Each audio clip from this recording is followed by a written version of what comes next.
All right, today we are looking at a 2018 Wrangler Unlimited Rubicon. So that means it's leather. Overall, the outside is not too bad. I really like this color. I like that they have these Rhino lines to pretty much match it. It's not like a perfect match, but to your eyes, it looks almost dead on. It could be the texture that kind of sets it off, I guess. As far as exterior, it's in pretty good shape. Like I was saying, the paint is decent. It has a couple chips in the front, some pinstripes from the trails. No real dings or dents. I am stunned. Normally there's like big dents in these and it's all kinds of stuff. So we did have some scratches up on the top here. Scratches in the doors. And then on this side, just some light pinstriping on the top and everything here. Does have some nice open countries. They're pretty much new. They're from 2024. One thing I did notice, you can see you have the raised lettering on all these tires except this one. This one got flipped, so it's got the smooth lettering, and the raised is on the inside. That would drive me crazy, but I'm just that guy. This cap is missing the center, and then on the other side, on the front passenger, it has some like wear on the cap. Spare is decent. It's from 2019, but it's not dry rotted or anything. Still pretty soft, but definitely doesn't match. It's not the right. It's the right wheel, not the right tire. And then let's go to the front here. Has a steel bumper and a big old winch on there. I didn't see any controller in the vehicle for the winch. There is a button here, you know, turn it on and off. For wireless, as it says. I don't know where the controller is. Now, with that being said, the steel bumper and the winch, you can see, definitely lowers this front quite a bit. And coming into this parking lot here, I did get like a pretty good bottom out in the front. Now, typically that's going to be like the suspension traveling up into the bump stops or the frame. The bump stops are pretty chewed up. I got into that a little deeper on the bottom side. But low mile, pretty clean, not too abused. Definitely a good project starter for sure. If you were doing a build, or I mean, great daily. My suggestion would be to up these springs, just get that up, level it out. It would make a dramatic difference on this. Okay, so I took the cover off of the engine just so we can look at some stuff. Your oil filter is down under that cover, so I always look in here. These are a common failure point. It's kind of dry in there. There is a little bit of residue that could just be from oil changes. Definitely something to always keep an eye on is making sure you don't have any cooling in the bottom. The plastic housing that's really common for it to fail, and the sensors for like oil pressure and stuff are all built into it, so those can also start to leak and fill that area. Now, a few things I just want to touch base on. Valve covers in the back. You can see some residue on the sensors there. A bit wet. We do have a nice little nest underneath this bulkhead that's underneath the cover on the passenger side of that intake. And then I had see if I can get close enough, thermostat housing. So right here, this little screw, not the connector, this little screw here, see the pink around that seam? I worked at Mopar for a long time, and we never use those bleeds because they always fail. And we always just replace that entire housing because it's just, even when you rebuild them, they just fail. It's all made of plastic. Definitely just replace the whole thing if that ever gets worse, but there is definitely, under pressure, some leakage there. Hose here, you can see some bloating, aftermarket clamps. So there's been some work in there. A little bit better view on the leaking from the passenger or driver side on the valve cover towards the rear. Brake fluid pretty dark. With these expensive ABS modules, you don't want to get much moisture in there. So I always say do your brake fluid once every 3 years. Use it all day, every day, but it's one of the most neglected fluids inside of a vehicle. Air filter's a bit dirty. I did see quite a bit of breather saturation here. See how it's pretty wet there? That is where the positive crank pressure gets vented back into here. One thing it's kind of funny. It's not so bad on the Wranglers because the intake comes this way, but on the Grand Cherokee's the intake goes that way, and if you fill the oil too fast, the oil just goes through this and fills your air filter. Just food for thought. They got this big brown strap into the secure screw instead of the open stud. I'm not sure why. Just something I would have done differently. They even did it correctly on this side, so not sure why that did that. And transmission fluid a bit expanded and discolored.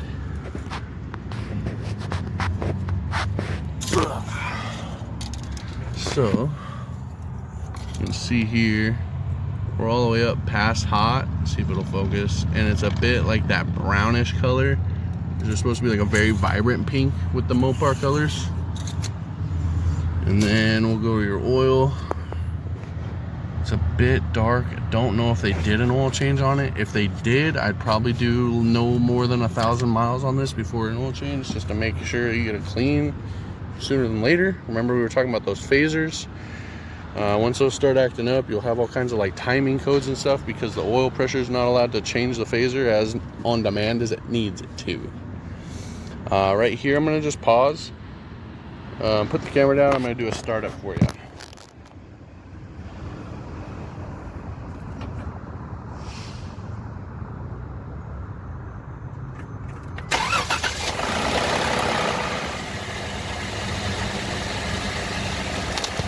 So you hear some of that initial rattle. It just sounds like this could use like a good amount of oil change. So I usually do, whenever I get a new vehicle to me, I don't buy brand new obviously, but I do like 1,000 miles. If they did an oil change, I'll do 1,000 miles on what they did, or if it looks like it hasn't been done, I'll do it immediately. 1,000 miles, do the oil change, see what you got.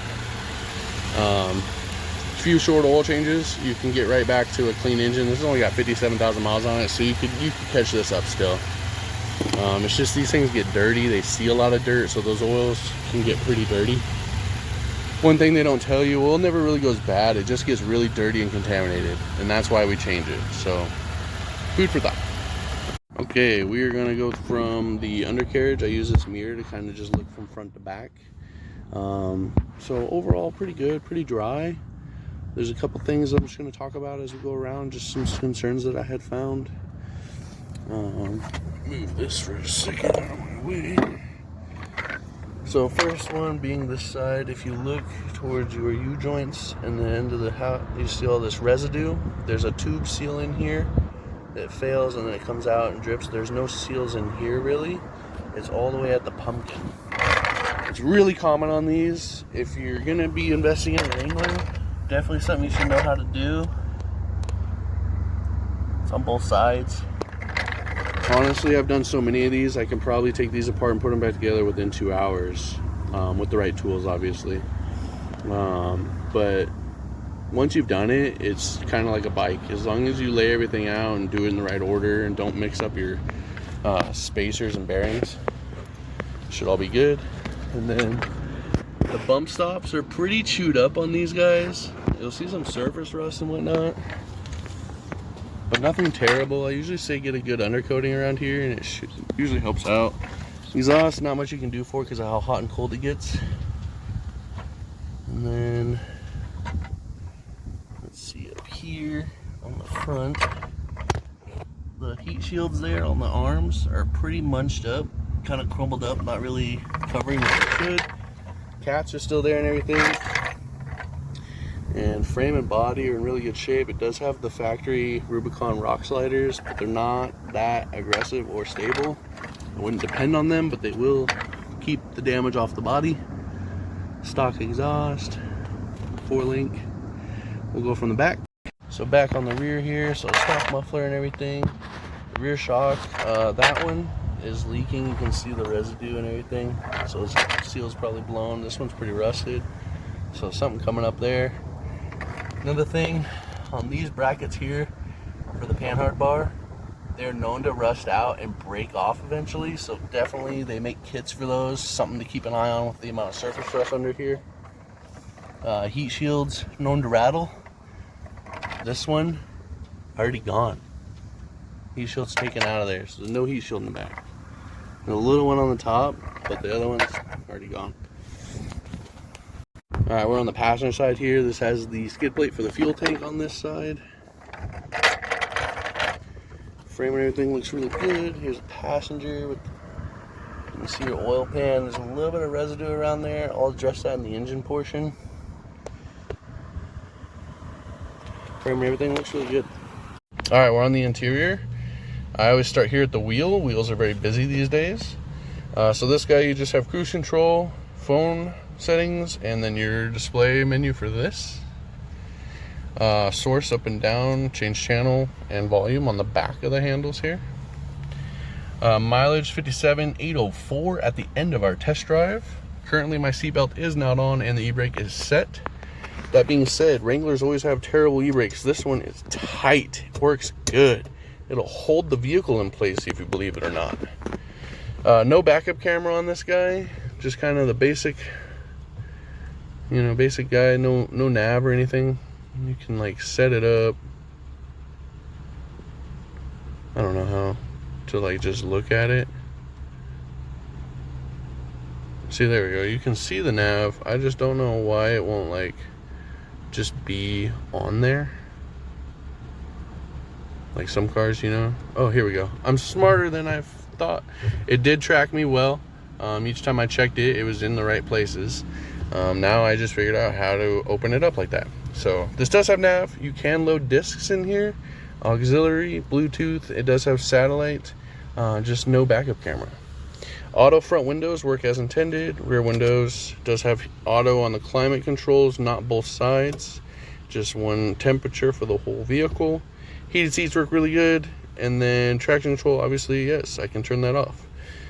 This does have the disconnecting sway bar and the rear locker. There is a little dirt field not too far from this lot that I always like to take these to, and it locks up good. Glove box has the owner's manual in it and everything. Looks good there. This is how you do your shifting. So straight back into 4 high, over into neutral, and then your neutral here, 4 low. Then you can do your lockers.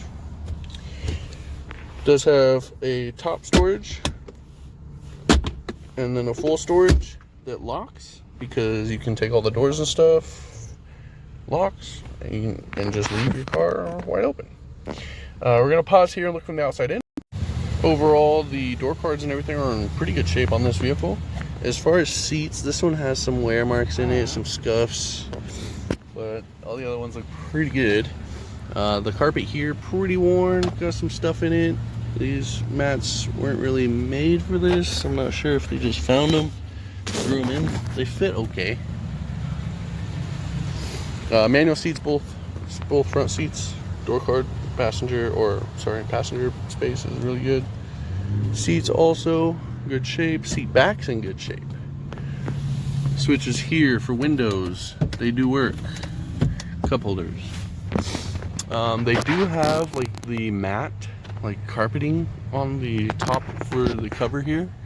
Just kind of makes it quieter. There is a little bit of wind sound with the top. I don't know if it's unavoidable or not.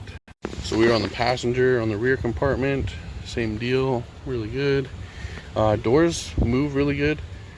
Typically when you see the chips and stuff on here, they'll be kind of seized. I had one Jeep that they like never used the back because there was just a couple, but they wanted the 4-door for the space, and these doors were pretty much seized. We had to pull these bolts apart, re-lubricate it, and hope for the best. We did get it, but still a pain.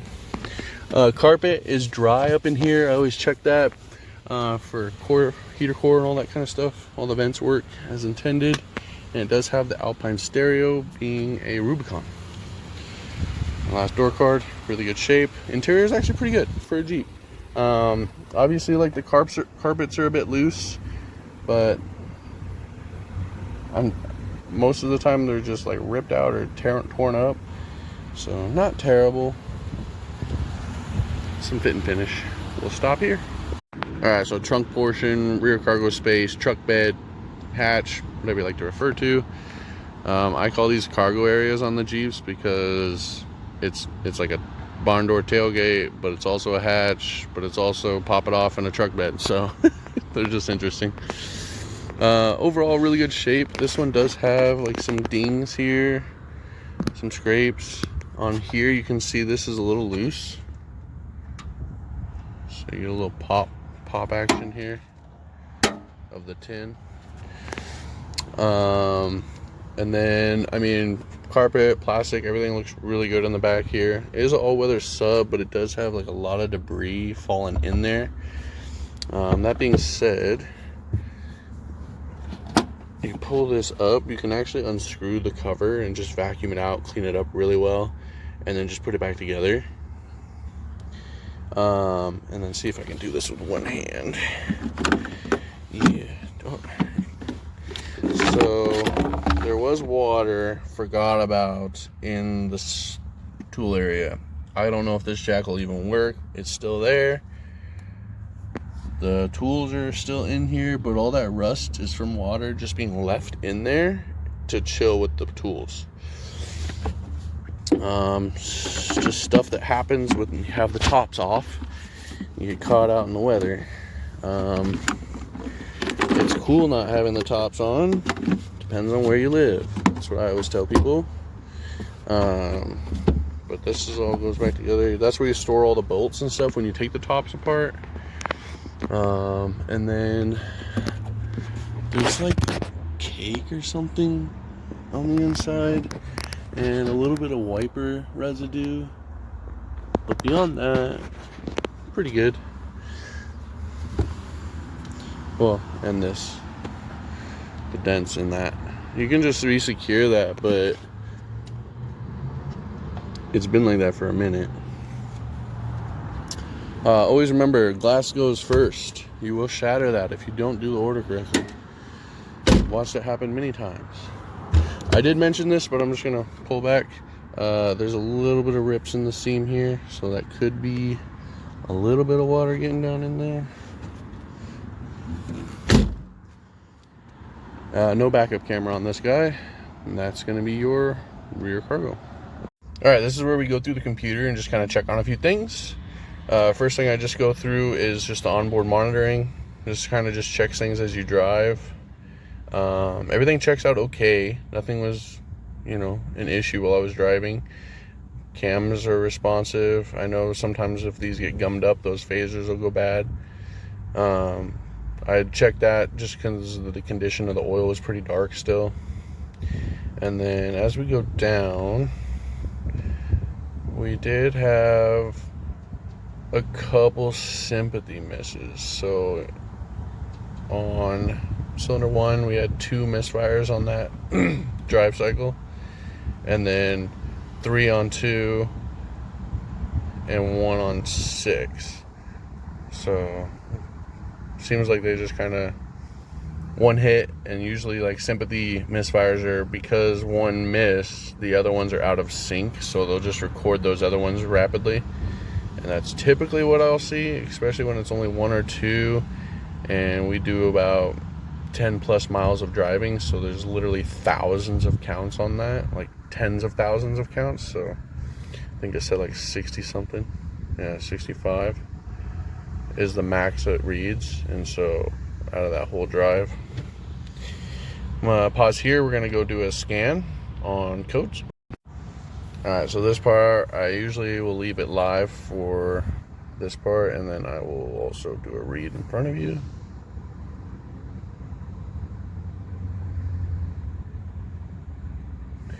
No codes on the dash either, so looks good. Monitors, so these are all, come on. Wait for this to focus, I'm sorry, hold on. My reflection is what it's trying to catch. So all green checks. Gray circles are usually just not supported, or monitors that are redundancies for other systems. Looks good here. Alright, we're gonna just wrap this up and just try to make these look alive, light everything up. Great color. I really like this like dark cement gray. I like the Rhino line on the fenders. Tires are in good shape. We just found a few things throughout the inspection that I just want to make note. Engine bay, I'll start there. Valve covers have a little bit of wetness towards the back. A little bit of signs of possible seepage / leakage on the thermostat housing. Just something to keep in mind. They're plastic. This awesome steel bumper with the winch is enough weight to really sag the front, causing some kind of interference on hard bumps. Slight pull to the left under hard braking. Gets up and goes just fine. Down kicks just fine. Gets up to speed just fine.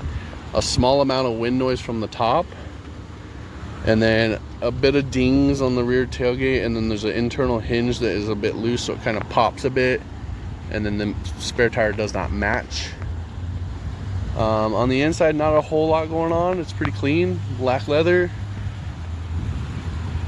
As far as your special notes of any major work, it really just looks like they had some cooling stuff done based on the aftermarket clamps. The block and everything looks like it's been there. All the motor mounts and stuff look untouched. Transmission's dry, doesn't look like it's been messed with either, just based on the skid plates and everything. So still has cats, all that stuff, stock exhaust. It's really wheels and tires and a bumper, from what I can tell.